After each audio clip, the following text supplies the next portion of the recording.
Assalamualaikum warahmatullahi wabarakatuh. Alhamdulillahirabbil alamin. Allahumma sholli wa sallim wa barik ala sayyidina Muhammad wa ala alihi washabihi ajmain. Alhamdulillah. Gimana kabarnya dulur semua dimanapun berada? Semoga Allah merahmati kita dimanapun.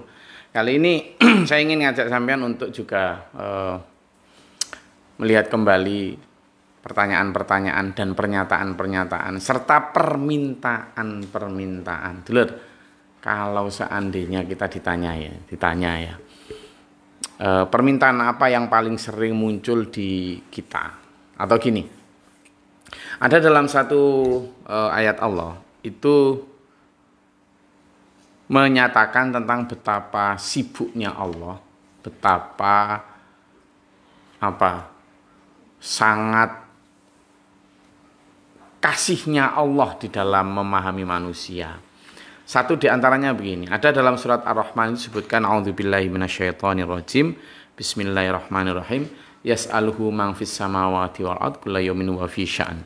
Jadi di situ disebutkan bahwa yas'aluhu man fis samawati wal ard. Yas'aluhu meminta kepada Allah gitu. Yas'aluhu meminta kepada Allah man siapa saja fis samawati yang ada di langit wal ardi dan yang ada di bumi. Kalimat man ini tidak hanya diartikan manusia ya, tetapi diartikan siapapun, makhluk ciptaan Allah. Itu ya. Ciptaan Allah yang memang yang namanya ciptaan Allah itu kan ya ada di atas langit, ada di bumi, dan semuanya punya keinginan-keinginan, punya maksud-maksud, punya suara hati, punya kehendak yang ingin dicapai.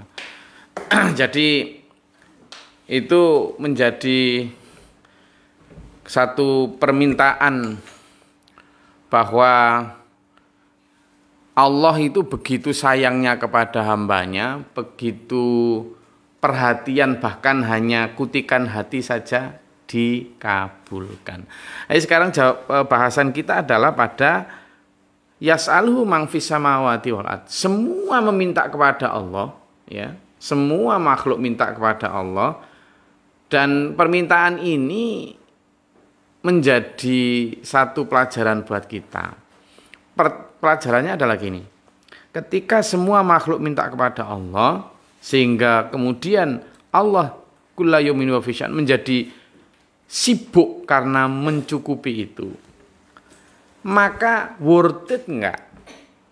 Layak enggak kesibukan Allah itu untuk memenuhi permintaan kita? Nah, itu bisa dilihat dari sebenarnya permintaan kita itu apa saja sih. Saya pernah bertanya itu ke jamaah itu. Seandainya nih, misalnya disurvei gitu. Disurvei dari sekian banyak pertanyaan atau permintaan manusia terhadap Allah, itu kira-kira permintaan apa yang paling banyak? Ayo, ini yang hadir di sini nih. Kira-kira permintaan manusia itu yang paling banyak itu tentang apa? Pertama ya, misalnya ini kan ada 7 miliar orang di muka bumi. Yang di bumi, belum di langit. Kan tadi man fis samawati wal ardi. Sekarang permintaan orang yang ada di bumi saja. Kira-kira kalau 7 miliar orang di bumi itu, permintaan apa saja misalnya? Ayo, kalau yang kecil-kecil di sini minta apa kira-kira kalau kepada Allah? Minta sehat, apalagi? Aman, apalagi yang biasa-biasa aja, rezeki, apalagi? Apa, Aisyah? Jalan-jalan, apalagi? Skincare, apalagi? Ya kan? Jadi permintaannya paling-paling gitu-gitu. Tapi kalau yang misalnya orang-orang partai politik kira-kira mintanya apa? Lolos threshold, partainya menang, banyak suara. Terus ujung-ujungnya jadi pejabat, memuncaki kursi bupati, kursi gubernur, kursi presiden, dan seterusnya. Jadi permintaannya kayak mana? Coba kita klasifikasi permintaannya manusia nih. Bagi orang yang belum kaya, yang hartanya cuma 1 juta, kita kira permintaannya apa? Pengen apa dia? Kalau yang bagi yang punya kekayaannya cuma 1 juta. Kira-kira apa? Kira-kira? Pengen bisa beli handphone baru. Berarti harga berapa itu kalau 1 juta? Kalau uang 1 juta, minta uang yang lebih banyak, sekitar 10 juta punya harta. Kalau orang yang punya harta 10 juta, kira-kira mintanya beda lagi toh? Beda lagi. Dia minta yang lebih lagi. Oke, setelah selesai. Orang yang punya harta itu minta harta yang lebih banyak. Tapi kadang ada orang yang sudah banyak sekalipun dia permintaannya bergeser. Jadi apa? Ketenaran, pengen viral, pengen terkenal. Loh, yang bagi yang sudah terkenal ingin memanfaatkan keterkenalannya untuk apa? Cari duit atau cari lagi kekuasaan. Memanfaatkan ketenarannya untuk, ya Allah, tolong aku beri jabatan gubernur, tolong beri aku jabatan presiden, tolong beri aku jabatan. Kalau presiden ya belum cukup, nanti kepengen lagi jadi sekjen PBB. Kalau bisa jadi raja di muka bumi, selalu begitu. Jadi permintaan manusia itu selalu more and more and more and more. Always like that. Sekarang kalau sudah begitu, sebenarnya what the most important, apa yang paling penting sebenarnya yang ingin diminta oleh manusia. Kalau kita verifikasi tadi, beda orang ya beda permintaan. Bahkan orang yang sakit itu permintaan satu-satunya permintaan dia apa? Sehat. Orang sakit kalau ditawari, kamu duit 1 miliar atau sembuh, orang kira-kira milih di mana? Sembuh. Orang sakit kalau ditawari, kamu nggak akan sembuh, tapi kamu tak kasih jabatan presiden atau gubernur, pilih mana dia? Pilih sembuh. Satu-satunya hal terpenting bagi orang sakit adalah sembuh. Jadi akhirnya ada skala prioritas yang berbeda masing-masing orang. Tetapi biasanya kalau kita misalnya mendengar permintaan manusia itu, permintaan yang paling sering muncul apa? Ayo, 2. Permintaan yang paling sering muncul apa? 2 ini. Kalau diverifikasi untuk ujung-ujungnya itu yang paling sering didoa dan muncul di hati manusia itu apa? 2 hal. Apa coba? Minta rezeki yang banyak dan minta umur yang panjang. Wis ini wis. Nah, sekarang kita coba kita teliti lebih lanjut. Logis nggak permintaan ini? Boleh saja wong namanya minta kok. Dan Allah akan memberi permintaan itu, jangan salah loh ya. Allah itu memberi permintaan kepada siapapun. Tidak hanya peduli orang beriman loh ya, enggak. Allah itu maha kasih, bahkan kepada orang yang tidak beriman sekalipun. Bahkan kepada yang tidak percaya sama Tuhan sekalipun, yang ateis sekalipun, itu Allah maha kasih. Loh kok nggak percaya? Loh iya toh. Sekarang gini, kalau ada orang ateis sehat, siapa yang ngasih sehat? Allah. Tuhan. Kalau ada orang ateis lalu kaya raya, siapa yang ngasih rezeki? Tuhan. Kira-kira kalau dalam keimanan kita orang Islam itu kan yang malaikat yang membagikan rezeki adalah Michael.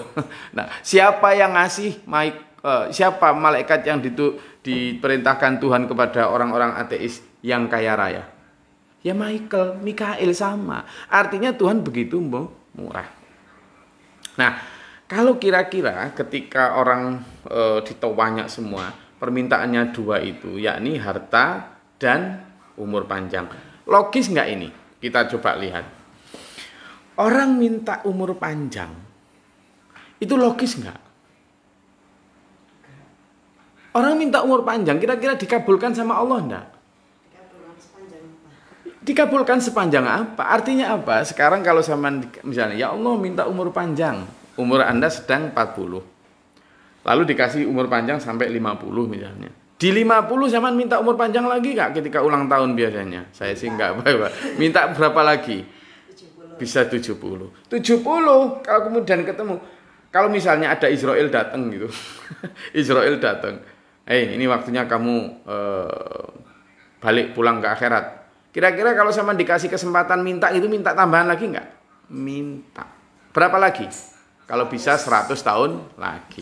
Nah sekarang kita lihat, Anda di umur 70, lalu minta tambahan umur 100 tahun lagi. Kira-kira logis enggak? Sekarang gini, umur 70 jalan itu sudah, iya toh? Nah, ketika umur 70 jalan sudah meyot-meyot, kalau ditambah 30 berarti sudah 100. Masih bisa jalan enggak? Nah, kok minta tambah 100 berarti 170. Dalam logika umur dan kesehatan orang sekarang, orang dengan umur 170 itu pertama, mampukah dia mandiri melakukan segalanya? Mampukah dia menikmati kenikmatan dunia, misalnya daging aja? Bisa? Dan enggak bisa. Lah terus sama minta umur panjang itu untuk apa? Enggak, ini saya enggak bicara boleh atau enggak. Logis enggak itu? Apalagi kalau dihitung dengan satu logika bahwa sebenarnya kita adalah penduduk surga yang terusir dari surga dan ke bumi ini hanya untuk mengambil tiket surga biar bisa KTP-nya balik menjadi penduduk surga dan di bumi diuji. Artinya diuji itu tidak enak. Kalau memang kita memahami filosofi itu harusnya kita itu benar-benar merindukan surga, tidak minta umur panjang. Ini logika aja sih. Nah, itu yang pertama. Kalau sama umurnya panjang, kira-kira makin merepotkan keluarga enggak? Loh lah iya itu. Nah, sehingga permintaan itu bukan kok enggak boleh dulur, bukan. Tetapi ayo kita kemudian logiskan menjadi skala prioritas. Nanti kita tunjukkan. Yang kedua minta harta. Harta juga begitu. Harta kita boleh minta harta kepada Allah itu. Tapi tahukah kita bahwa sesungguhnya kalau permintaan harta kita itu standarnya yang kadang keliru. Standarnya kadang keliru. Standar kita itu harusnya permintaannya itu adalah permintaan halalan thayyibah. Bukan seperti yang kita kaji selama ini yang permintaannya adalah banyak. Karena banyak itu tidak ada ukurannya, tidak ada standarnya. Ya kayak tadi itu. Orang sekarang paling kaya di muka bumi pun masih pengen lebih tambah lagi. Gitu loh. Sekarang misalnya persaingan antara Elon Musk dengan Jeff Bezos, orang-orang terkaya di dunia nomor 1, nomor 2, nomor 3 itu ya tetap persaingan. Mereka bikin agen pariwisata angkasa luar. Tiap orang harus bayar 25 juta dolar. 25 juta dolar tahu nggak angkanya berapa? Itu kalau dikalikan 14.000 sekarang rupiah ya hampir sekitar 200-300-an miliar itu sekali berangkat ke sana. Berarti kan masih kepingin kurang kaya lagi. Nah, sehingga apa? Boleh nggak apa sih sebenarnya permintaan yang paling utama kita? Dulur, kalau kita mengacu kepada, sekarang saya tanya, tadi kan ketika orang sakit, yang paling diinginkan orang sakit adalah sehat. Udah beda itu. Bahkan seandainya gubernur, presiden, bupati atau jabatan yang paling diinginkan orang ketika sakit, yang diinginkan bukanlah adalah nanti berapa tahun lagi menjabat, tetapi yang diinginkan adalah sehat. Prioritasnya menjadi begitu itu. Nah, sekarang kita coba, kira-kira orang di dalam kubur sana, orang dalam kubur, itu permintaan yang paling utama diinginkan mereka harta, kekuasaan, kecantikan, keterkenalan, atau apa? Ampunan ridho. Orang di dalam kubur dulur, yang paling diinginkan hanya 2 juga, ampunan dan ridho Allah. Ampunan dan ridho Allah. Wes. Tidak ada yang lain. Orang di dalam kubur itu diandaikan bisa ditawari proyek senilai 2 triliun. Tidak mau dia. Orang di dalam kubur itu misalnya ditanyain, kamu pengen nggak terkenal viral sejagat TikTok, sejagat Instagram, sejagat YouTube? Tidak mau. Orang dalam kubur itu seandainya ditawari, kamu tak kasih jabatan gubernur 10 periode atau presiden seumur hidup. Tidak mau. Gitu loh. Nah, ternyata di dalam kubur segala prioritasnya menjadi berbeda lagi. Lah kalau gitu gimana dulur? Kita sudah diajarin boleh minta kepada Allah. Permintaannya adalah apa? Pertama, astaghfirullah rabbal baraya, astaghfirullah minal khataya, Rabbi zidni ilman nafi'a wa wafiqni amalan maqbula wa yahabli rizqan halala wa tub alaina taubatan nasuha. Tahu nggak pertama? Yang diminta pertama adalah astaghfirullah Rabbal baraya. Yang diminta pertama adalah minta ampun. Yang kedua, apa lagi? Kedua minta ampun lagi. Jadi anggap ini skala prioritas. Astagfirullah Rabbal baraya, astagfirullah minal khotoya. Ya Allah minta ampun dari segala kesalahan. Baru yang ketiga apa? Robbi zidni ilman nafi'a. Minta ilmu yang manfaat. Yang ketiga, wa wafiqni amalan maqbula. Minta diberikan Allah taufik atau ditunjuki, diberi hidayah, diberi petunjuk, diberi arahan tentang amal yang diterima, amalan maqbula. 1 ampunan, 2 ampunan, 3 ilmu manfaat, 4 amal yang diterima, dan yang kelima wa yahabli rizqan halala. Minta rizki yang halal. Minta rizki yang halal.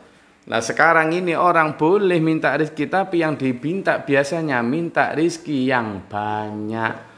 Kalau halal maka standarnya adalah sedikit atau banyak, yang penting halal. Tapi kalau banyak, sedikit halal atau enggak halal, yang penting banyak. Lah ini loh. Jadi kalau halal maka standarnya sedikit atau banyak, yang penting halal. Tapi kalau banyak, maka halal atau haram, yang penting banyak. Repot, akhirnya halal haram sikat saja bro. Sampai ada yang bilang gini, Gus, yang haram aja sulit, apalagi yang halal wes. Nah ini kayak gini repot. Maka skala prioritas tadi, boleh minta rezeki tapi yang halal. Yang keenam, ya baru kemudian Rabbi wa yahabli rizqan halala wa tub alaina taubatan nasuha. Jadi akhirnya 3 yang terakhir pun kemudian minta kita tobat dengan tobat yang tobat nasuha. Jadi di antara 6 skala prioritas itu, yang pertama ampunan, yang kedua ampunan, yang ketiga adalah ilmu yang bermanfaat, yang keempat adalah amal yang diterima, yang kelima adalah rizki yang halal, yang keenam ampunan lagi. Lah kalau kita sudah begini, nyambung ini nanti dengan permintaan orang dikubur. Ini baru nanti terarah hidup kita. Iya dulur, kenapa? Karena begini dulur. Kalau disampaikan di sana, pertama yas'alu man fis samawati wal ard kullu yawmin huwa fi syan, bahwa setiap orang, setiap makhluk yang ada di muka dan di bumi, di langit dan di bumi itu meminta kepada Allah, sehingga membuat Allah sibuk. Tetapi ingat, sanafruhu lakum ayyuhats tsaqalan, bahwa setiap permintaan itu nanti yang dikabulkan akan dimintai pertanggungan jawab.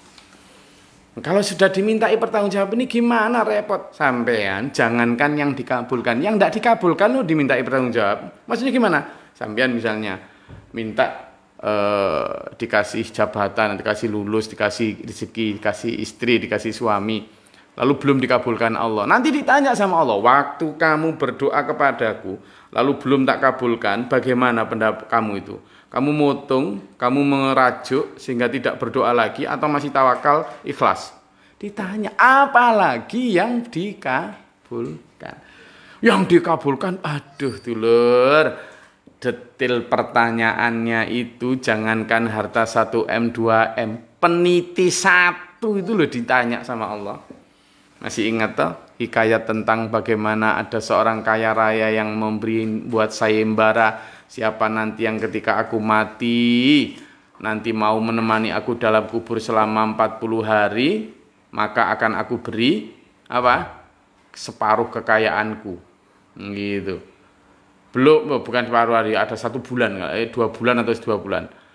Ternyata nggak ada yang mau, anak istrinya nggak ada yang mau. Akhirnya seorang yang pemotong kayu, orang miskin tapi pekerjaannya pemotong kayu, mengajukan diri untuk mau. Begitu orang ini benar-benar meninggal, dibikin kuburnya lebar, masuklah dia menemani. Begitu menemani, singkat cerita, hari pertama, malam pertama datang Israel. Siapa kamu? Ditanyain. Saya tukang kayu. Apa kerjaanmu? Ini. Baru ditanyain hari pertama itu tentang kapak itu dari mana, belinya pakai apa. Hari kedua ditanyain detail tentang kapak itu dulu merkulnya kayak gimana, apakah pakai bismillah atau enggak, ditanyain besok lagi, setelah itu kapak ini 40 hari udah keluar, enggak kuat ya. Kenapa? Begitu keluar, orang pada bersorak, wih enak kamu sekarang dapat kekayaan luar biasa banyak. Dia bilang, enggak mau. Loh kamu mau dapat sekian, enggak mau. Kenapa? Enggak. Kenapa? Saya baru punya harta berupa kapak saja. Pertanyaan tentang harta saya yang kapak saja udah 40 hari, 40 malam tanpa henti. Gimana kalau saya punya kekayaan segitu banyak? Nggak mau saya. Gitu. Ini sebuah cerita ilustrasi ya. Tetapi ini memberi gambaran kepada kita betapa detailnya permintaan kita yang dikabulkan itu nanti dimintai pertanggungan jawab. Jadi saya rasa kajian kita pada malam hari ini dulu adalah hati-hati dengan permintaan kita dan prioritaskan permintaan kita yang benar-benar nyambung dengan apa yang the most needy, apa yang paling kita butuhkan nanti di akhirat, apa yang paling kita butuhkan sebagai bekal kita menghadap Sang Pencipta kita, yakni apa? Ampunan dan ridho Allah Subhanahu wa Ta'ala. Saya rasa itu dulu kajian kita pada malam hari ini. Semoga Allah merahmati, meridhoi kita dimanapun kita berada. Kita kemudian mulai belajar tentang apa yang paling prioritas di dalam hidup kita. Sampai jumpa pekan depan. Billahi taufiq wal hidayah. Wassalamualaikum warahmatullahi wabarakatuh.